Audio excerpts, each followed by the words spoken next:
Good evening, I'm Mayor Mike Cahill. I'd like to call to order this June 9th, is it June 9th meeting of the Middle School Building Committee. Let's start with a pledge of allegiance. Where's the flag? Outside. One outside. I pledge allegiance to the flag of the United States of America and to the republic for which it stands, one nation, under God, indivisible, with liberty and justice for all. Somehow that seemed more patriotic with the flag blowing. Waving in the wind? Oh, great. Well, thank you all. We have got a reasonably full agenda, and I know a couple people need to get off to another meeting, so let's turn it right over to Mark Lydon with Here International, our project manager. Good evening. First off, if I would like to see if we can vote to approve the meeting minutes that you should have all been provided from the last meeting. Okay. So, is it? All those in favor? Opposed? Great. Great. Thank Thanks, you. Mark.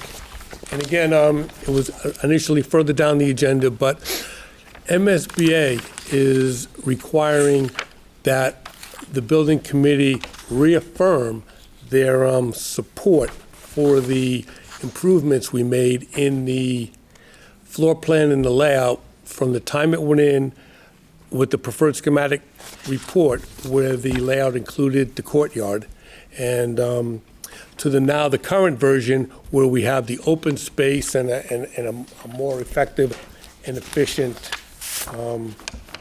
layout. So I need to put together on our behalf an updated local actions and approval letter that needs to get to MSBA later this month. As a part of that, I'm going to ask, and if you don't mind, I prepared the text for a suggested motion indicating that you guys support the improvements and the updated plan that the designer has been moving forward with. So the totality of the change in what was already approved is the fact that in the design, we opened up the closed courtyard. That's correct. And I think they're just concerned, they want the building committee to reaffirm that they view that, which we've discussed previously, as an improvement and still maintains the program. So Just as a reminder, I think it was Jennifer who raised at the last meeting, do we need to reach out to MSBA and let them know that we've kind of made maybe a subtle adjustment, but an adjustment to the plan that the committee was all in support of? We did reach out to them, and what they have said to us is that they would just like to know that this committee does in fact support that current adjustment to the plan, and that vote is all we're really looking for. So again, I struggle with the executive summary, but I have a couple of sentences. I will make that motion, so whatever you read, I will consider making the motion. I'll second it. And the motion as written is, the Beverly School Building Committee agrees that the revisions proposed by the architect and reflected in the updated floor plans improve the overall organization and efficiency and are compliant with and support the educational program. The SBC approves and authorizes the OPM to submit an updated local actions and approval certification documenting the SBC's understanding and approval to submit the preferred schematic floor plan update to the MSBA. A lot of that is verbiage that I've sort of taken from the email we got from the MSBA. Okay. So I have moved, and Dr. Hershey has seconded.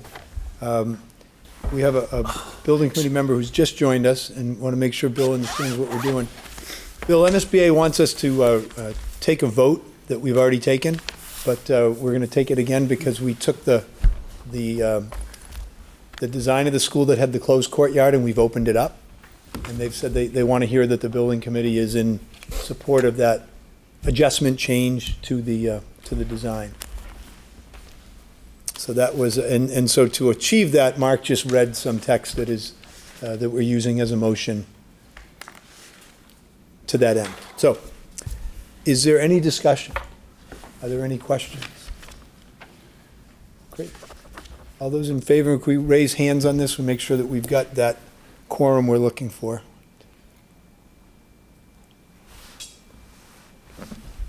$15, okay. All those opposed? 0. So it's a 15-0 vote, which does constitute a quorum. Great, thank you very much. And I think many of you may know, we have completed the building of our team. We have with us tonight representatives from Bacon Agostini, who we have selected to join us on the team as the project's construction manager at risk. So again, to my right is Bob Gilchrist and Mr. Stephen Agostini. They've jumped in with both feet.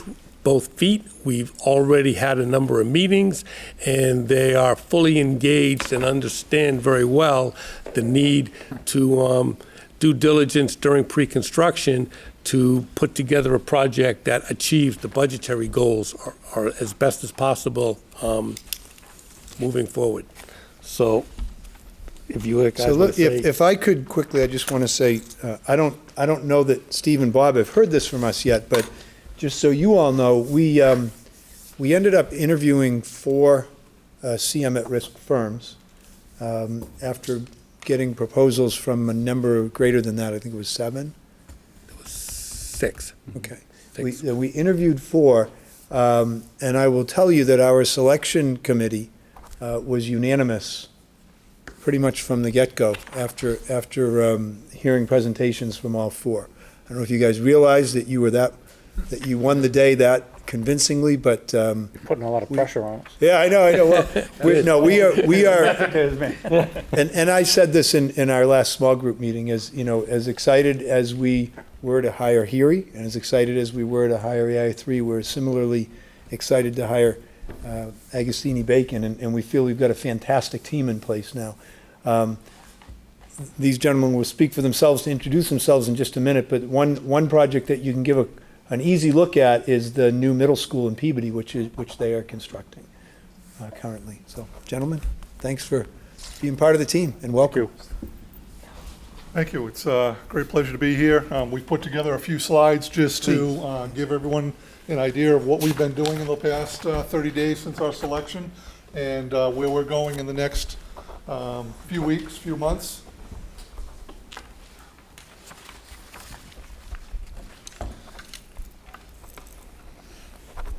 Just to echo what the mayor said, we're equally as excited. We've got a long history of success with both AI3 and with Heary on projects all over New England, and we're looking forward to continuing that here. As the mayor said, I'm the project manager at the Higgins Middle School project in Peabody, so it works very well for us. A nice little local project for us to jump over here. In your handouts and in this slide here, I basically just put together our Phase 1 pre-construction services. This shows to the left of the blue line what we've accomplished to date. We've been working with the remainder of the project team, going through kickoff meetings, analyzing different alternatives for foundation systems, talking about scheduling and budgets, taking a look at early packages, and that is getting started on some of the early things like abatement and demo of the existing memorial building as early as possible to guarantee us that completion in March of 2016 of the new school. We've had a site visit already to a site in Medford where we took a look at an alternative to precast concrete piles, attempting to try to save some money there with that option. We're in the process right now of developing some logistics plans. We have a building information modeling meeting scheduled for next Tuesday. We've got a meeting with the architect and the remainder of the team to take a look at some options for some siding, some metal siding on the building. And we're all anticipating on July 3rd getting schematic design documents from the architect to begin our schematic design estimate. Our estimators have just about 3 weeks to put together that schematic design estimate and then sit down with Heary's estimators and the architect's independent estimators to create that estimate that goes to the SBA just a little bit before the submission date in August. That'll go to the SBA July 24th.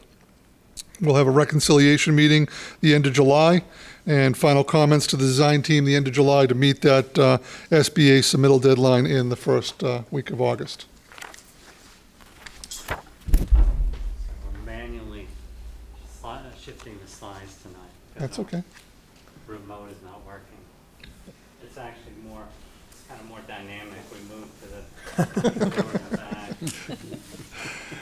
So what I've done here is I've just outlined, after schematic design, what we've put together from our proposal stage, essentially through the year 2016. And this would be, if you jump to the bottom, bidding the main packages. This would be your electrical, HVAC, plumbing, all the main packages.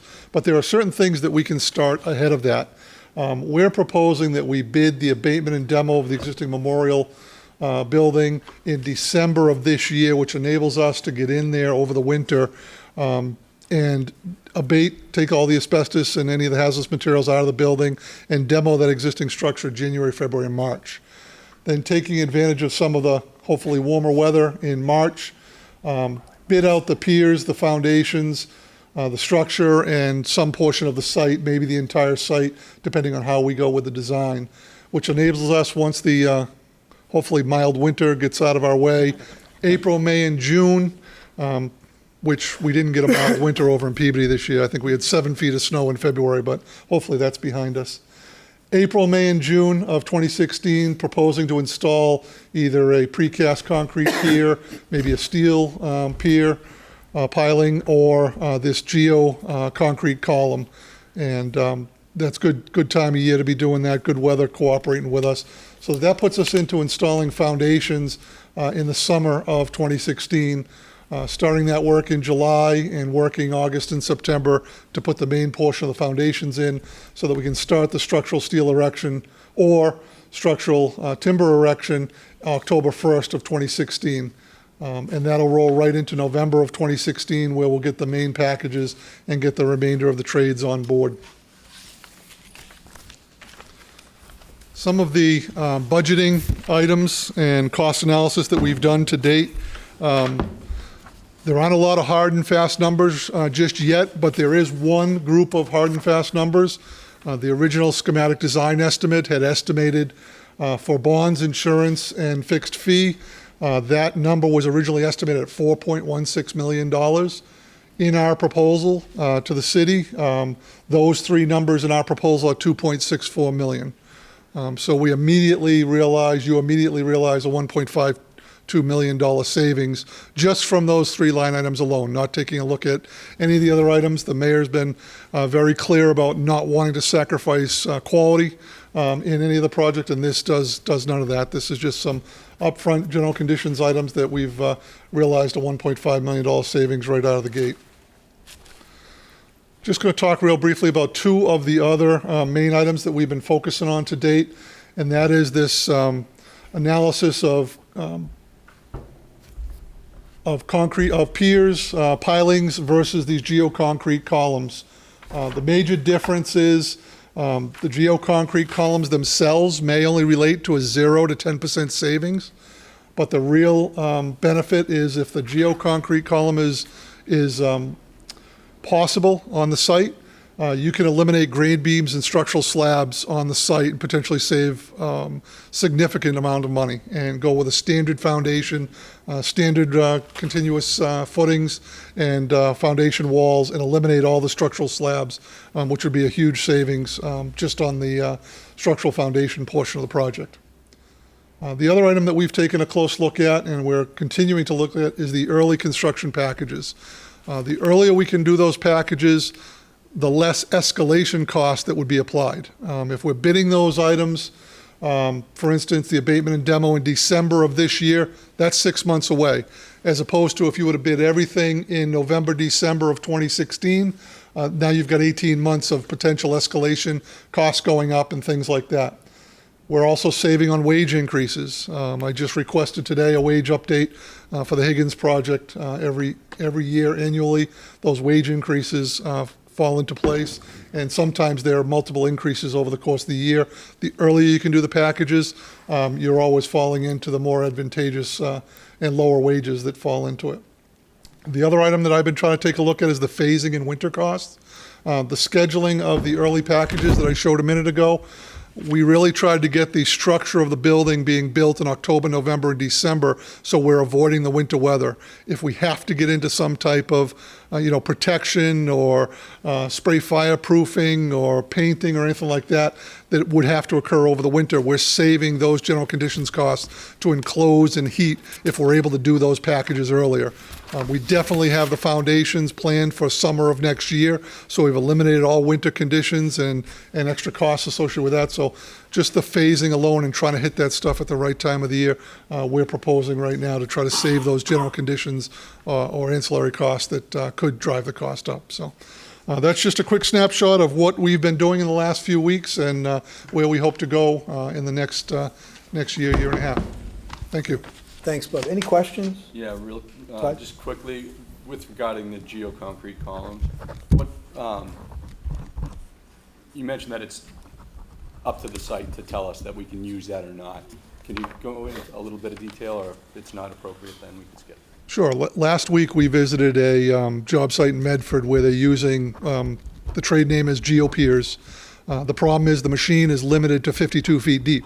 We've got some clay on the site that's 55, 62 feet deep. So we went out there to take a look at that. We've since contacted 2 other vendors. One vendor is doing their CMC concrete modulus columns, which has been recently done in New England up to 100 feet.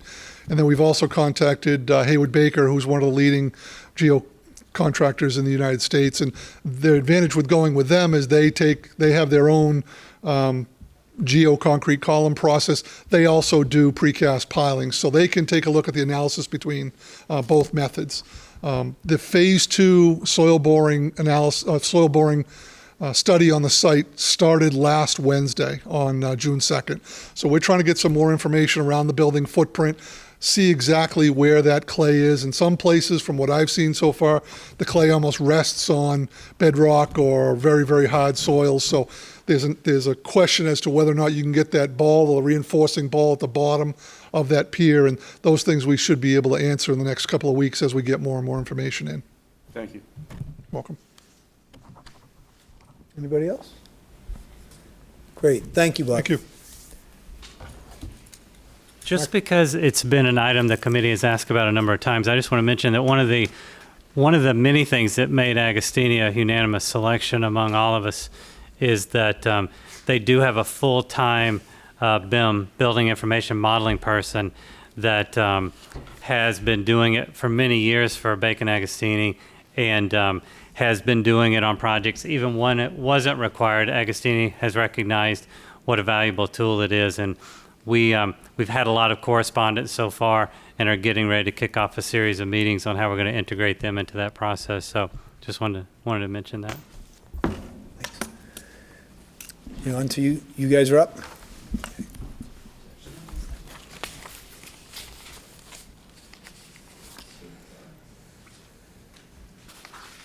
We just have a quick design presentation, and the slide is a little bit dim, but everybody has it on in their handout. We want to talk a little bit about the exterior of the building tonight because we have some renderings that are intended to give you a little bit more sense of the building form, shape, massing, and its presence on the site. And then also start to talk a little bit about exterior materials. This happens to be an image from Cabot Street in approximately the location that you would come into the site off of Cabot Street. So it's giving you a sense of scale of the main entry of the building, the entry vestibule, the library media center that we've talked about. This is the first piece of the academic wing coming off of that main spine that you're seeing in the background there. This is the administrative piece that you're seeing here. And then In the background, you're starting to see that spine, that circulation spine, as it wraps through the building and comes all the way to the end of the building. So these would be the student dining areas that you would be seeing into if you could see beyond the library media building. We can show these a lot of different ways, and tonight we're showing a lot of these in sort of a dusk view. That's intentional in that when you get to some of the other images, we're trying to express a little bit of the structure and the natural materials and everything that would be inside, and the only way you can do that is to turn these to a night view or a dusk view. But we're essentially trying to demonstrate some of the massing, some of the scale, and then a little bit of the materials with some of the imagery tonight.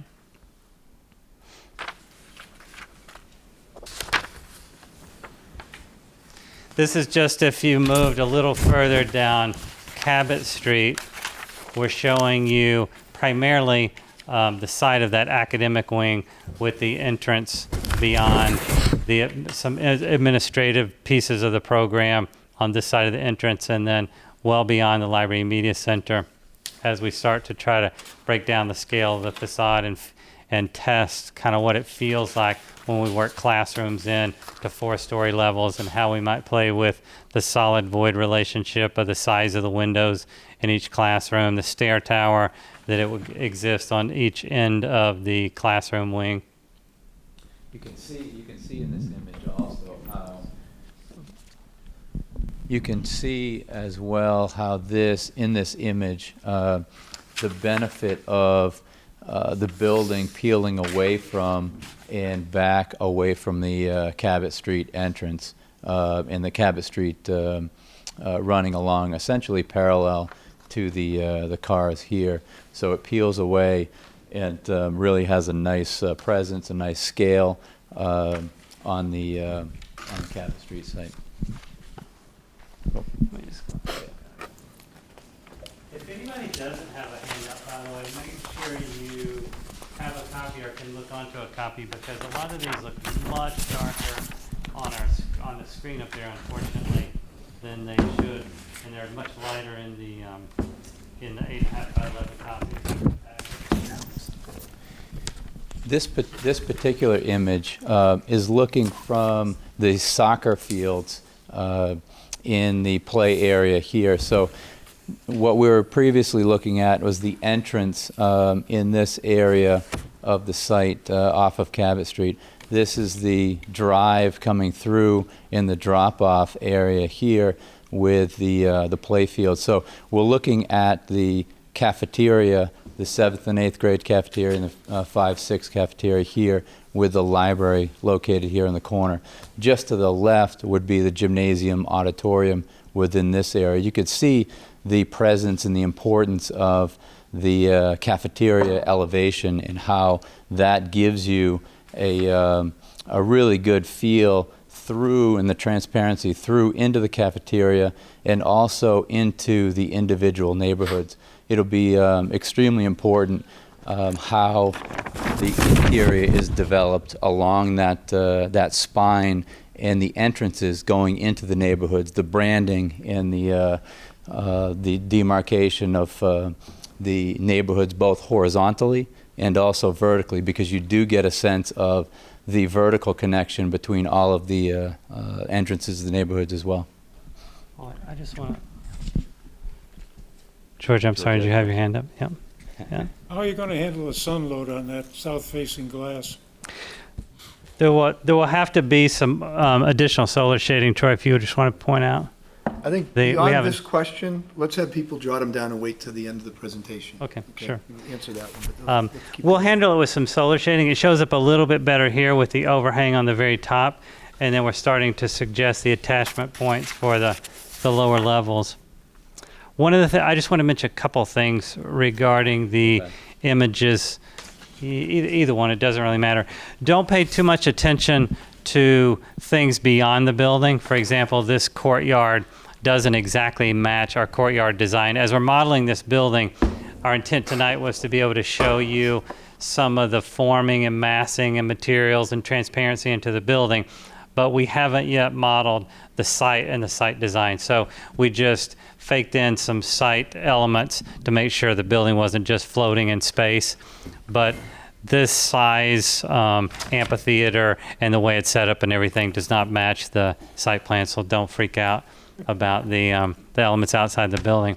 One of the other things I wanted to mention is we said previously that we wanted to expose some natural materials inside the building and that we might take that palette outside, but that when we took it outside, we wouldn't truly be talking about real wood. And then you look at these images and it looks like we've got real wood on the outside of the building. So I just want to clarify that there are a number of products available that range from cementitious board to actually aluminum that come, that look like that very similar to real wood. If you backed off 30 feet, you wouldn't be able to tell because we're trying to give it that natural feel, but our intention is still that we wouldn't propose exposed wood siding on the exterior of the building or anything like that. So, one thing you can see in this particular view is the breakdown in scale and the well-balanced elevation and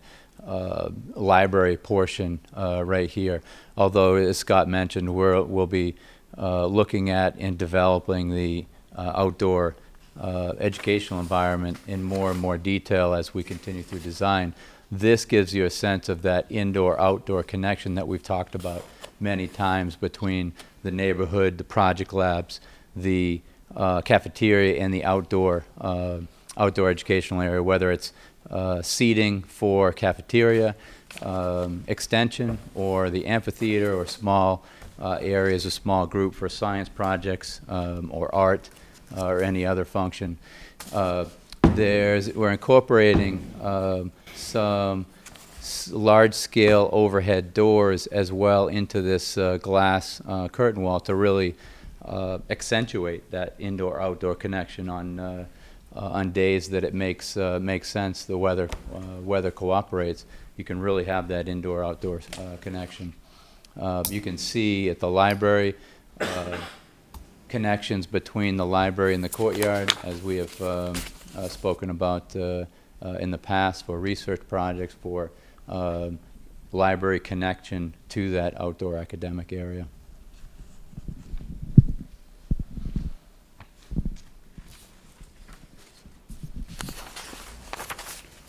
This particular view of the main entrance along Cabot Street gives you a really good sense of the scale of this entrance with the main lobby behind and the overhang and the canopy, and its connection to the 4-story classroom wing beyond and the 2-story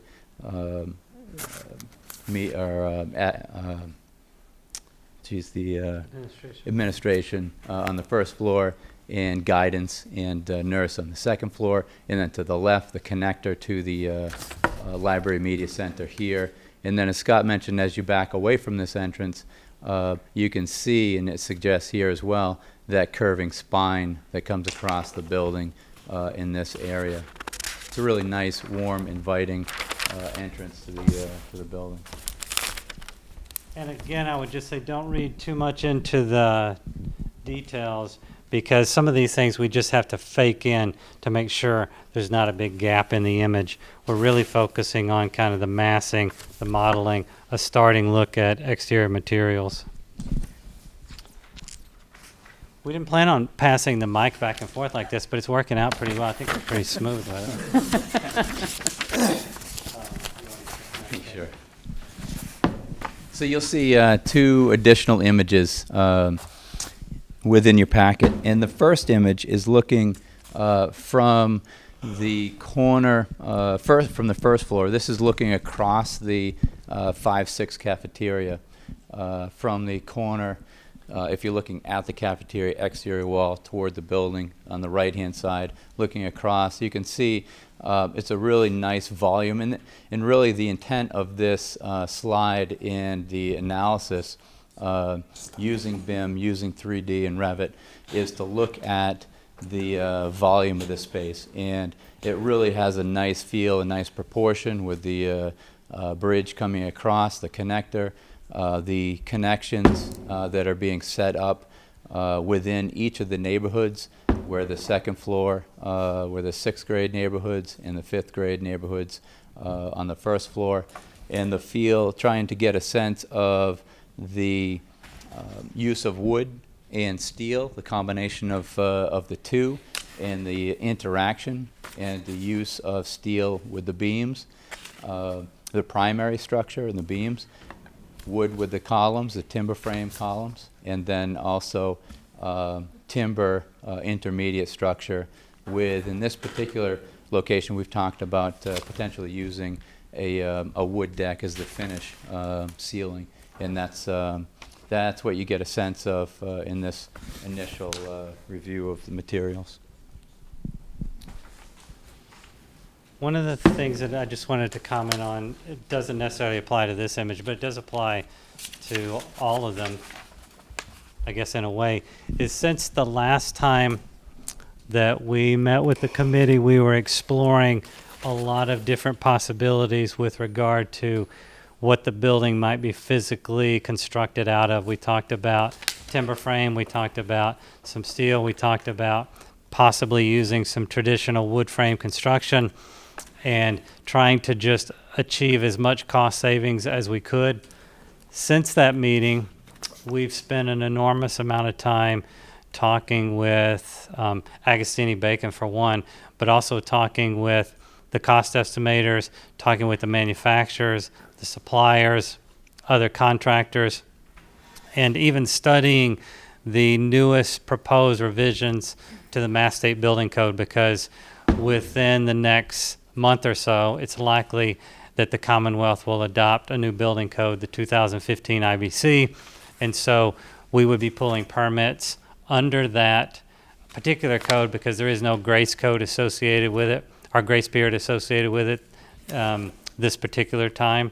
And so we spent quite a bit of time looking at that. And the bottom line is, it appears that the most economical building that we can do is essentially a combined timber frame and steel building. It even has a number of significant benefits in that the 2015 building code is going to make a change with regard to the number of stories allowed and the total square feet per story allowed before you have to start dividing the building up with firewalls. And so, for example, we had said last time that we might have to take each one of those academic wings and separate it with a firewall from the remainder of the building. We won't have to do that. If we go with steel and timber frame, we will not have to do that. Wouldn't be any firewalls throughout that entire academic section, cafeteria, dining area, any of those areas, which is not only a cost savings, just functionally it makes the building gives much better flow to the building, because we don't have to come to a number of locations in the building where we have fire doors that kind of separate you off from the remainder of the building. So the actual components continue to evolve. Ultimately, our goal is just to get the best possible aesthetic we can possibly can at the lowest possible cost. And Agostini's helping tremendously as we take a look at all these variety of different potential construction types.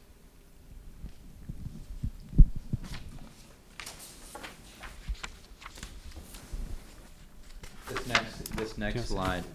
Yeah, this next slide is looking from the balcony down in a similar vantage point up on the balcony on the second floor, looking down across the cafeteria space on the second floor, the sort of sixth grade level.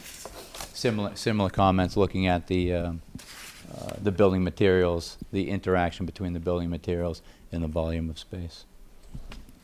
That slide is a little misleading, just because understand that we're sharing early modeling information with you, but it's not, this model, for example, is not as finished as the exterior building model was, just because we kind of just pull it off the screen and bring it here tonight. It's not like we were working to a finished product. So we know that the wall, for example, to your right, where the young lady is standing in awe of the space, would not just be a white, an empty white wall. We know we got transparency into project team rooms and project labs and all those kind of things in that location. But It's just the status of this particular model showing you the volume of the space.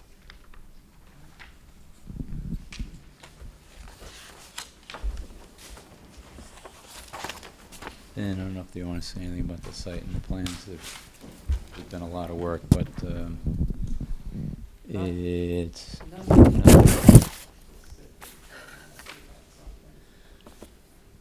So just that I think everybody got the vantage points, but that first slide within the cafeteria is looking from about this point across the space, and then the second slide was looking up at this balcony across the space in that vantage point. And earlier when I was saying that the changes in the building code, the 2015 IBC International Building Code, combined with our use of heavy timber and steel would allow us to eliminate firewalls.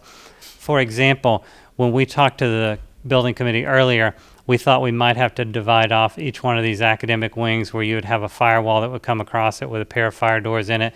That's no longer the case. And in fact, we don't even have to have a firewall at the main entry vestibule. We were afraid after you came through the lobby, we might have to have another firewall. This will all just be one contiguous building, which not only saves the cost of all those firewalls, but it also, as I said, opens it up a lot in terms of the flow and sight lines through the building, et cetera.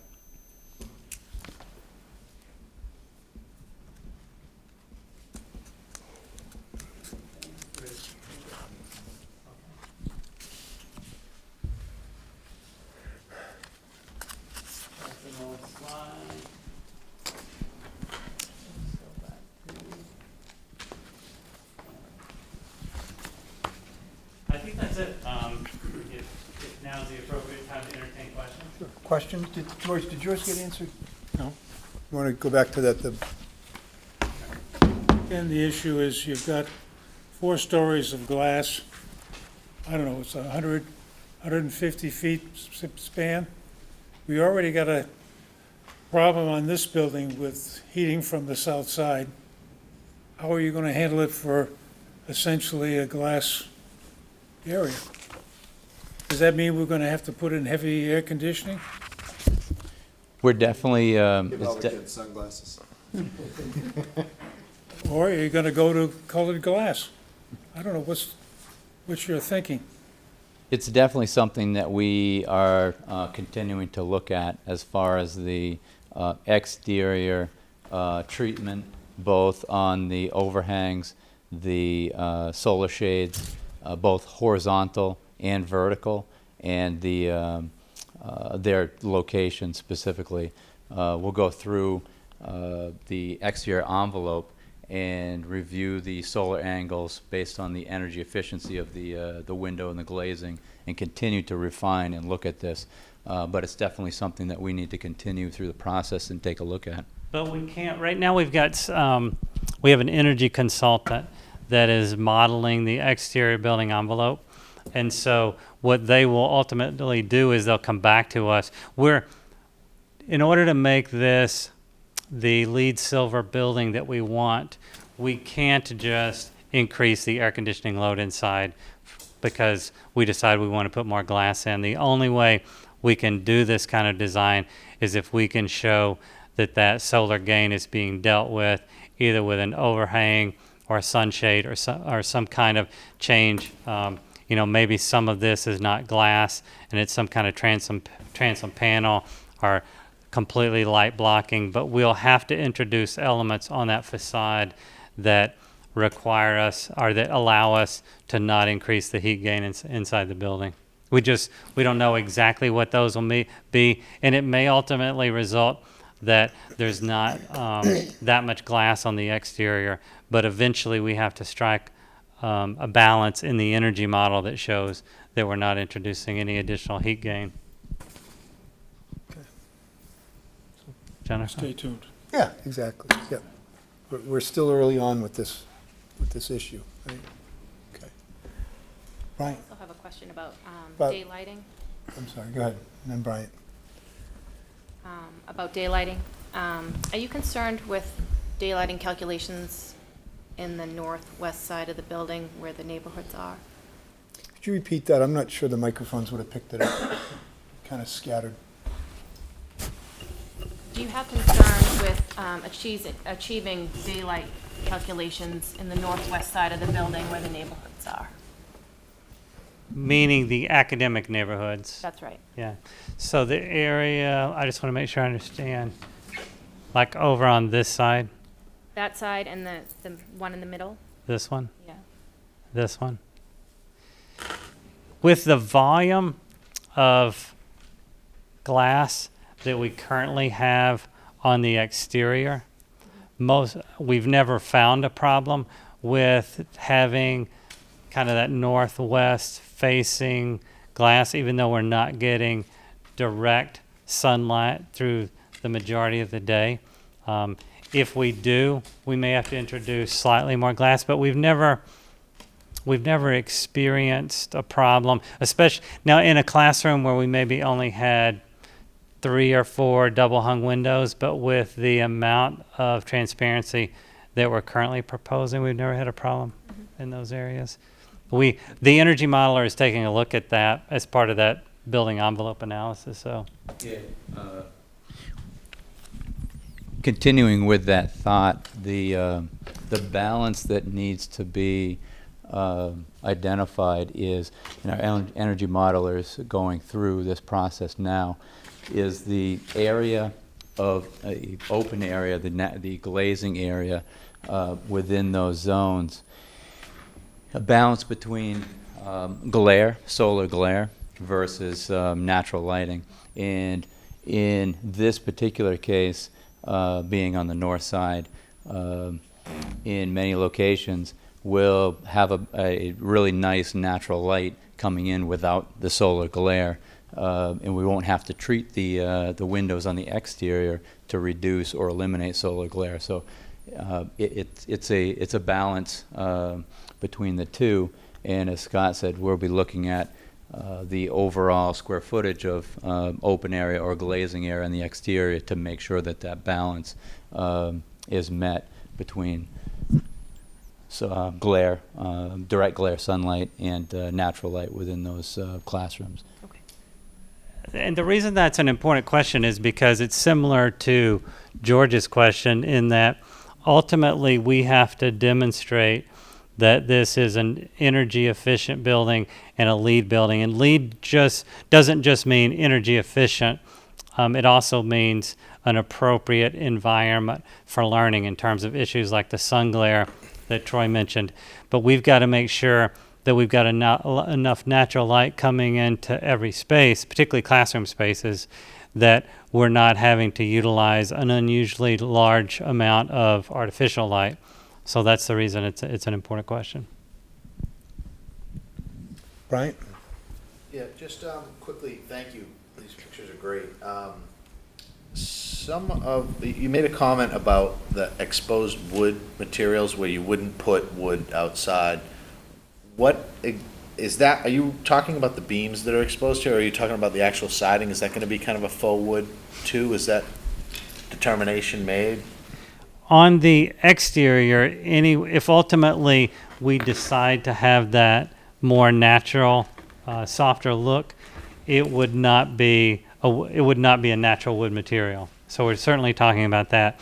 On the exterior, we also have to be cautious in areas where we have something that looks like a wood beam.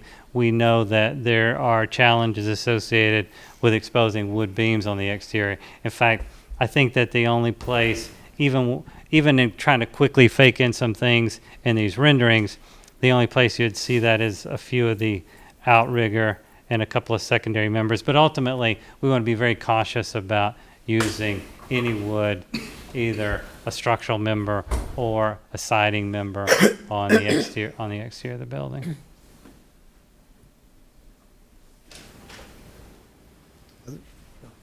Bill? Seeing as that they're middle schoolers who are going to be going to school there, I would be concerned about using wood for a number of different reasons. First of all, I would imagine if you're trying to get LEED silver, you want to use reclaimed wood from somewhere else to try to get points, LEED points towards that, which is fine, but what I'm concerned about is fire retardancy. The fact that you have 3-hour walls in between the different, and maybe calling it the wrong thing, but the different schools. Fire doors is shut when the alarm goes off. All those things are intended to save, especially the kids at that age, give them time to get out of the building. Design, as you know today, any of the high-rises in Boston, they're all built that way. So I would be concerned about, I know there's sprinklers in schools, obviously, but more non-combustible materials in the construction, just simply because of the age group you're servicing. One of the things, we certainly want to utilize non-combustible, or it appears we're headed in a direction of using non-combustible materials for almost all of the exterior now. And when we talk about the wood, we're primarily just talking about the heavy timber members. And in our last discussion, we presented a couple of slides that were talking about our meeting with the fire chief, who actually said he would prefer this building be made completely out of heavy timber members, because it's been proven that a heavy timber member in flame exposure and fire exposure and heat exposure lasts and holds significantly much more of its strength for a longer period of time than does a steel member. But we do want to be cautious all over the building. It will be a fully sprinklered building, but most of what we're proposing is non-combustible materials, with the exception of introducing some heavy timber members in some of the locations. And even the separation between the parts of the building? The only separation that would actually be required is between the gymnasium auditorium area and the remainder of the building. And we would want some kind of securable separation. For example, we're likely going to have some kind of separation with fire doors. Again, the doors would be open, but we're probably going to end up separating this off from the remainder of the building. You likely wouldn't even know it if you walk through the building, because as you suggested, those doors will be on hold open and will only close in the event of a fire alarm or some triggering of the fire alarm system. But we likely want those doors in that location anyway, because we may be trying to secure this area for nighttime use and other uses, et cetera. But within the building itself, because we're a fully sprinklered building with things like heavy timber and other elements that are known to be very safe in the event of a fire or an emergency, we're not required to have any other fire separations of the building within that area. All right, 1516 code is overlapped by 6 months. Say that again, I'm sorry. The 2015 IBC and the 2016 that's going to come out in January, they overlap for 6 months. So if you, depending on when you file for your permit, there's an overlap. Well, Massachusetts, when they adopt their new code, will be adopting They'll be adopting the 9th edition, which will reference IBC 2015. 15, right?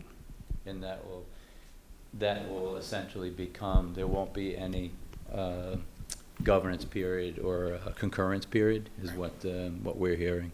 And that's contrary to the last 4 iterations of code upgrades. So It does, the adoption of the new building code actually helps us in many regards, because there is a recognition of a number of things. There's a recognition that when you fully sprinkler a building like this, you're spending an enormous amount of money on a sprinkler system that's proven to deal with any potential fire issues repeatedly across the country, and that for that reason, you don't need to break the building into as smaller compartments as perhaps it was done in the past iterations. And in the past, we could kind of step through a lot of the exceptions and kind of walk our way through a path to build this kind of, build this building this large, fully sprinklered, et cetera. But now it's kind of cleaned up all of those, where you're not really taking an exception. It's just an acknowledgement that it's a really safe building, and therefore it can have less firewalls and less fire doors and less separations. And we've argued for a long period of time now that sometimes a firewall and a fire separation is not a good thing anyway, because in the event of a fire and those doors closing, particularly with this age group, you may potentially have people passing, children attempting to pass back and forth, not knowing that they're going into a zone that's worse than the current one they're in. So in some ways, that opening up the building, we think is a really good thing. Jennifer? It looks to me like you're proposing a lot of wood in the interior, possibly in the ceilings and walls. I just want to caution that a lot of manufacturers don't warranty wood products, for example, ceilings, if there's damage due to climate control and humidity. So I think we just have to be careful where we don't have a controlled space where we propose to use. Sure, Wood. on the interior? Yeah. Plywood.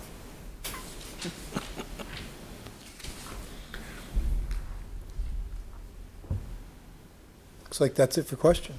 I'll just say one last thing.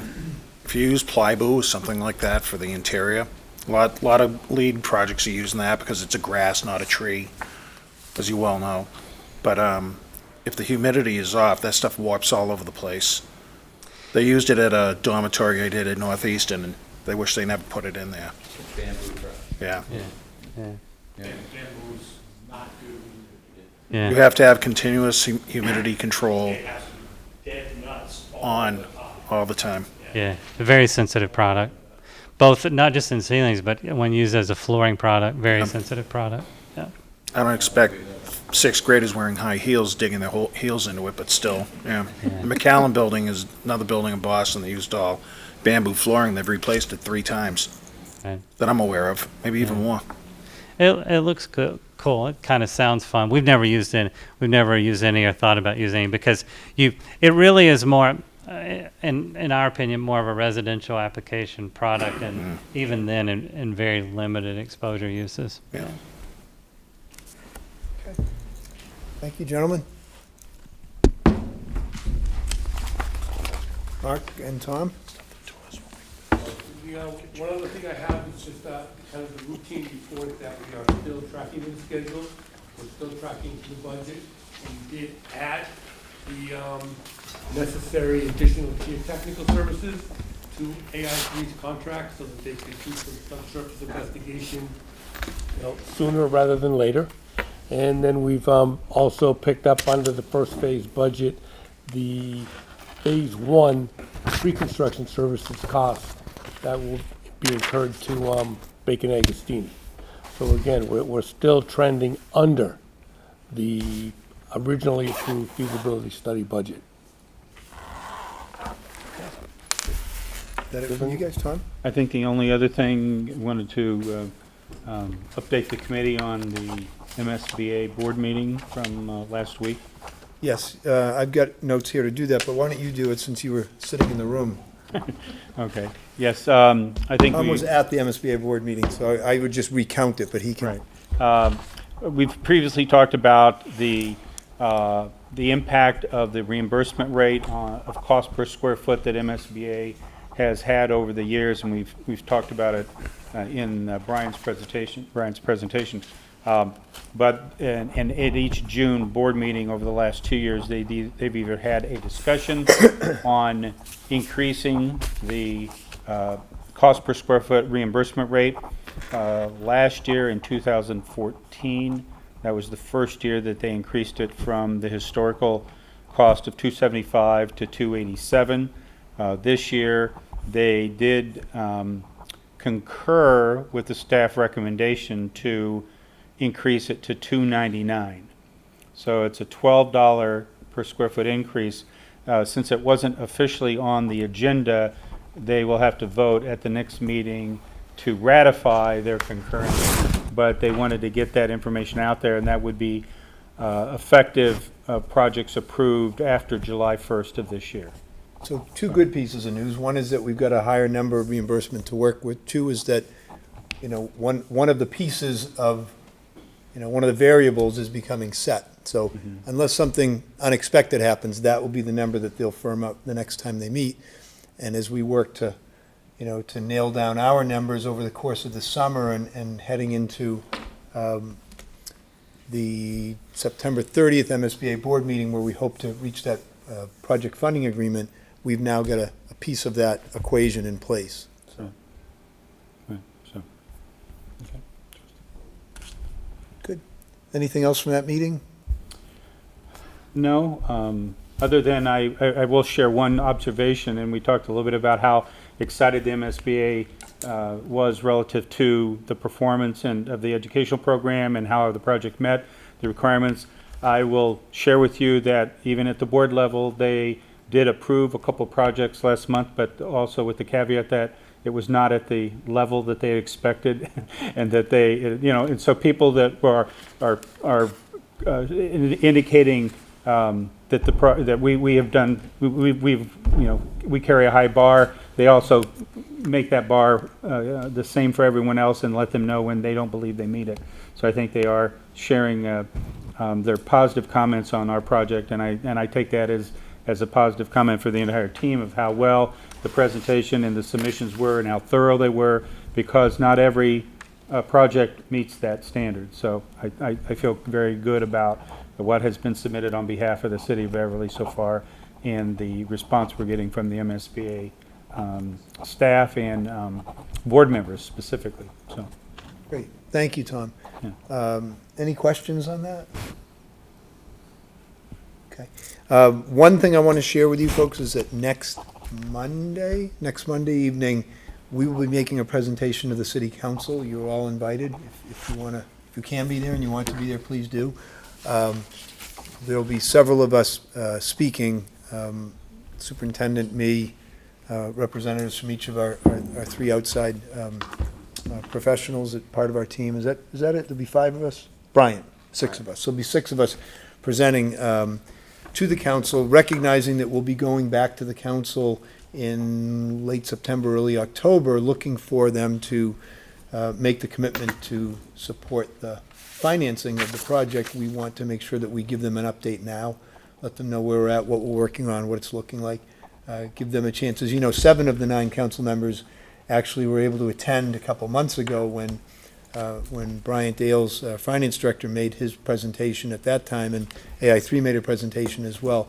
So most of them have some good sense of where we're at. This will be a further update. They'll get to meet the team from Agostini Bacon, and we'll get to share, as I said, share with them that we now know the cap, and share with them how we're working towards the city's obligation and targeting a couple of different levels of square footage costs that that we're trying to get down to. So that'll be part of the presentation. Please come if you can. If you can't, that's fine, but it'll be in City Council chambers next Monday evening. City Hall. Yes, as far as the when, their meetings start at 7. I've been talking with the council president about having they also will have their public hearing on the FY16 operating budget. We're looking at putting us after that on the agenda rather than in front of it. I think we want to take our time with them. I think we want the council to feel that they've got time to ask some questions and more fully understand it. So I think that they could probably. I'll send an email out to folks to give you a better sense of when to arrive. I would say you wouldn't want to arrive any later than 7:30. Probably, they start at 7. They go to public hearing on the budget. Have a number of people to likely testify, and then they'll close that and move on from that. So, yes. Can I just go back, and I apologize for this, but something Tom said I didn't quite understand. I just want to see if I can clarify it, Tom. You said that at the MSBA, as I understood it, that they are raising the bar. Does that mean that they're raising the square foot? I'd say raising the bar in terms of quality of Okay. of submissions and information that is being requested of the design team. Okay, yeah. And they're they're keeping the bar high, and for those communities that fall short, they're not shy about letting them know about that. And I guess that's my point. Is that Yeah. I think, yeah, and what I heard from Tom was when we went in a few months ago now, and gave them our preferred schematic and were approved to move into schematic design, we were ready to be, to come out feeling lots of pain, but we instead, they really raved in a very positive way about the work we had done and where we were at that point and where they see us heading. I think that was your point, that right? Not everybody comes before them and gets out unscathed, and we really, we were very heartened at the way that board meeting went a few months ago, because they were really, what they said was validating to the hard work that we've all been doing, so I think that was the point. Yeah. I think the other thing I've seen is that I have a better respect for, just as a taxpayer, that there's such a wide starting point for many communities in terms of the challenges that they have and how MSBA is working with them wherever they are in the process of dealing with issues within their community, that many of them are not educational based. There are other aspects that do impact the teaching and learning piece, and they're working with communities to try to improve that, because they realize that, getting the foundation strong within a community is the best way to have the money that's spent on education, benefit the community long term. So they are working at many different levels, and so I do, as a state agency, I do have to give them, kudos on what I've seen and what I've heard at the board meetings as to how they're interacting with many communities. So, yeah. Great. Thank you, Tom. Mm-hmm. Anybody else? Yes, Judy. I just want to say that I think the design looks stunning. Oh, cool. Beautiful. We're kind of quiet here, but the exterior diagrams here are beautiful. So good job. Your office over there now, don't I picked that. So, really nice job. Are we good for tonight? We will, I'm expecting we'll meet both July and August with so much to do and everything, geared up towards that submission in August for the September board meeting at MSBA. So we'll stay in touch. Meetings will be, I guess, the second Tuesday unless something drastic changes. I think, but What's the date on that? 14th. the 14th will be the next one. Yes, Mark? The submission is due August 6th, so that may require a meeting just prior to that, because we will need another vote to do the local actions and local approval. Well, then let's have a further conversation, maybe not right here, but about whether we meet in July and then again at the end of July and then Or just skip once. August, or whether we don't necessarily need to meet July 14th, but meet later in the month to cover all we need to then.